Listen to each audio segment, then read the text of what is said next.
Things I wish I knew before I joined the university. Nobody cares which high school you went to. Yes, nobody cares. I mean, you went to Alliance. I know, there are those people. Me, I went to Alliance, and probably I'm one of them. Yes, but nobody cares. Girl, boy, nobody cares. Even if you went to Kianda or Stratford, nobody cares.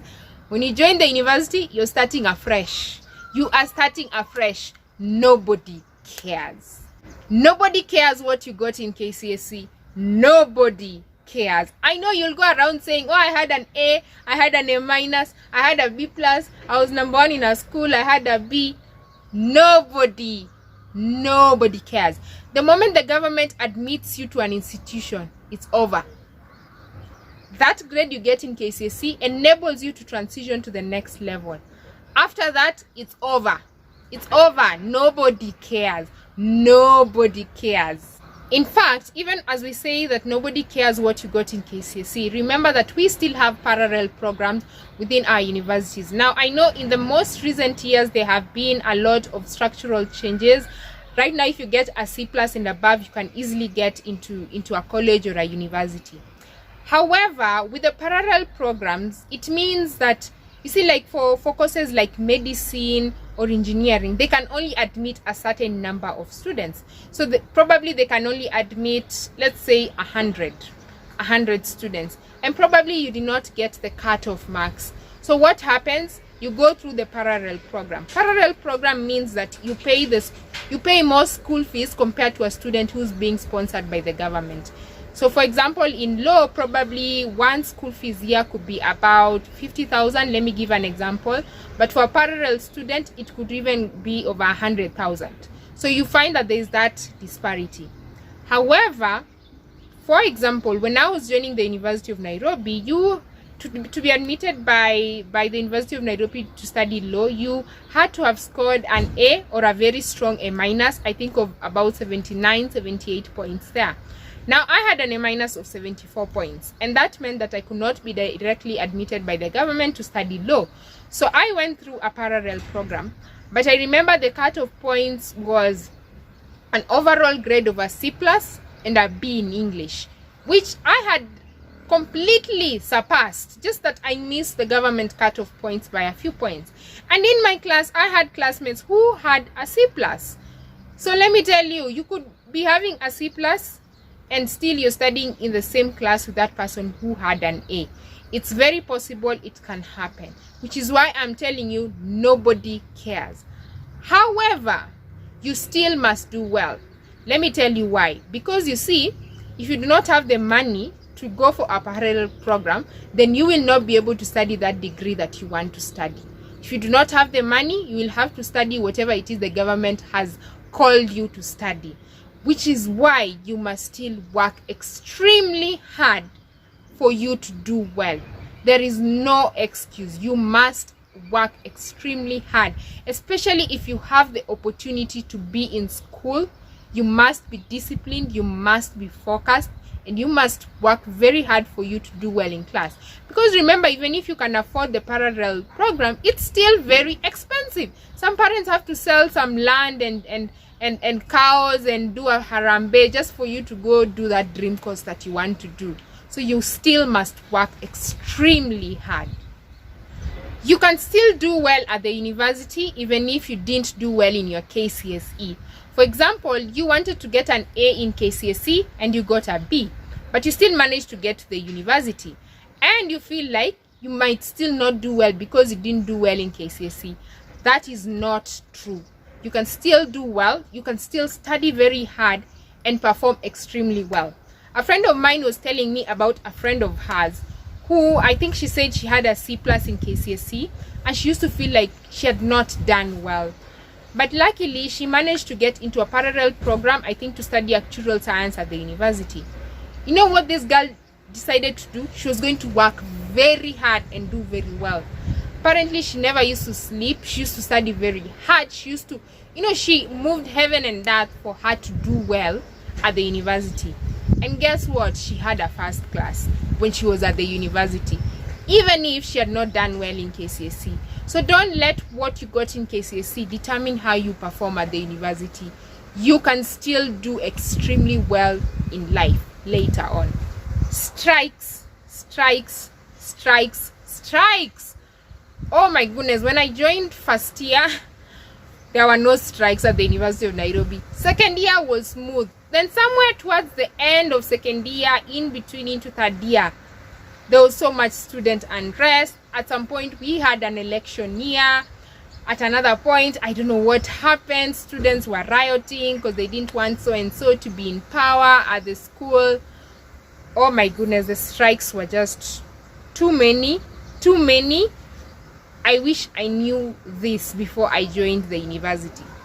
However, when you are on strike, do not stay at home enjoying life. Go and find something to do. Volunteer.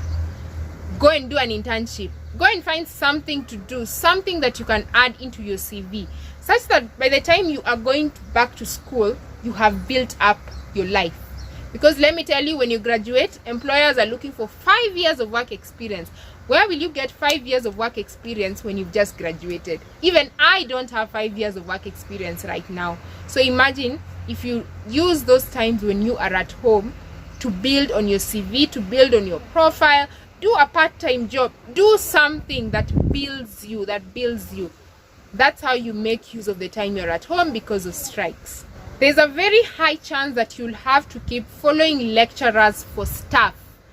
And by staff, I mean your marks, your grades, for them to come to class. There's a very high probability this is going to happen. It's not that smooth. You're going to have to, sometimes some lecturers don't come to class, or sometimes maybe they had an issue with one student, then they decide not to teach all of you, and sometimes you're going to have to beg them to come back to class. Because guess who's going to lose after? If you're not taught, it's going to be you. It's not the lecturer. That's the reality. It is not the lecturer. So this is something I wish I knew, having come from an institution where teachers wanted to teach, then going to the university and some teachers don't want to teach. It was so frustrating. Sometimes if maybe a class has been scheduled for 14 to 15 weeks, one class every week, then you end up only doing 6 lessons, then you do an exam. It was really so frustrating. I used to feel so bad, but it is what it is. It is a public institution. This is what happens, and I don't even know if this is ever going to change. Honestly, I don't know.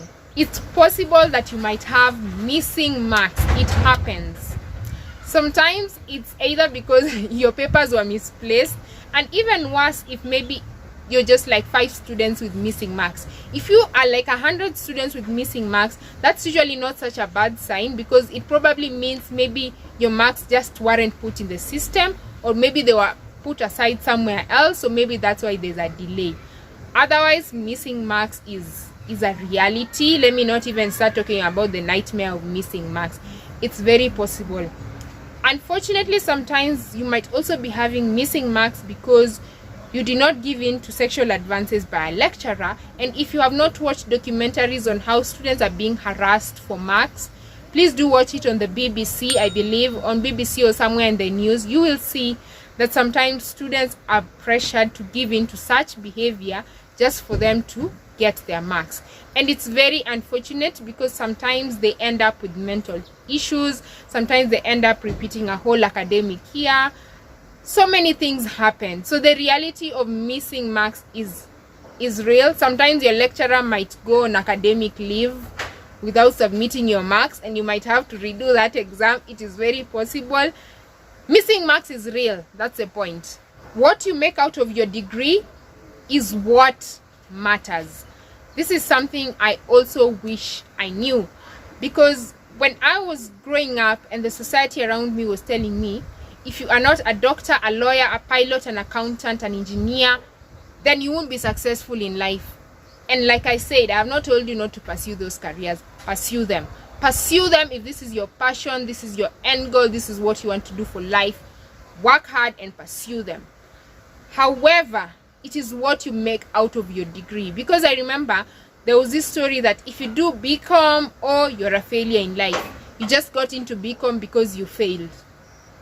And that is not true. Let me tell you, highlighting the stories of young Africans who are advocates and mobilizers has taught me so much, because I have met people who've done BCom, and let me tell you, the way they think, the way they analyze, the way they solve challenges, let me tell you, you cannot say they're not successful. They know they can create business solutions to create lasting change for this country and for this continent. So it is what you make out of your degree that matters. Whatever degree it is, it is the life skills that you learn. It is the opportunities that you seek for. It is what you reinvent yourself or invent yourself to be. That is what really matters at the end of the day. Life will take you and your classmates in very different directions. When I joined the university, I used to imagine all of us would just graduate and then we'd all go to law firms, then we'd all be going to court and all that. But let me tell you, out of the 1,000 students who graduated in my year, in my degree, life has completely taken us in very different directions. Some of us are already teaching. Some of us went to the Kenya School of Law immediately. Some went a year later. Some are now working in law firms. Some got scholarships to go study abroad.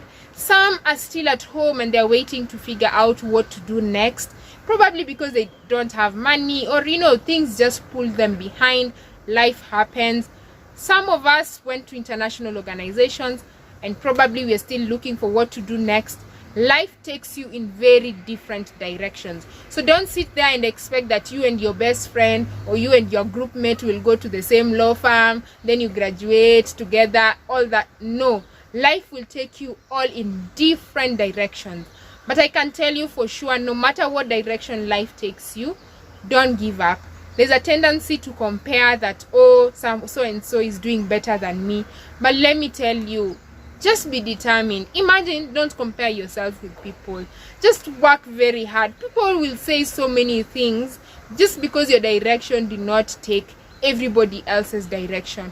But what if the direction that your life took is for you to help you invent yourself or create new solutions? Maybe now you'll be the trailblazer in that path that is not crowded sometimes. So don't feel discouraged because your life did not go the same direction. Even some of my classmates did not graduate the same year with me. They had to graduate a year or two later. Life takes you in different directions. It really does. But let me tell you, don't give up.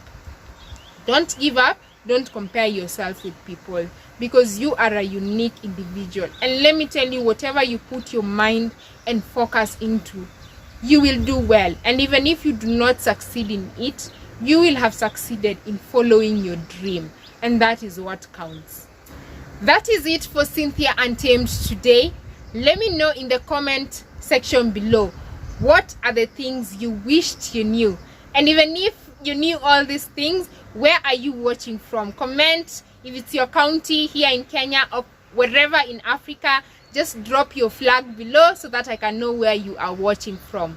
As usual, thank you so much for tuning in to Cynthia Untamed. This is your youthful and educational platform where we have conversations with and about children and youth in Africa. Until next time, see ya.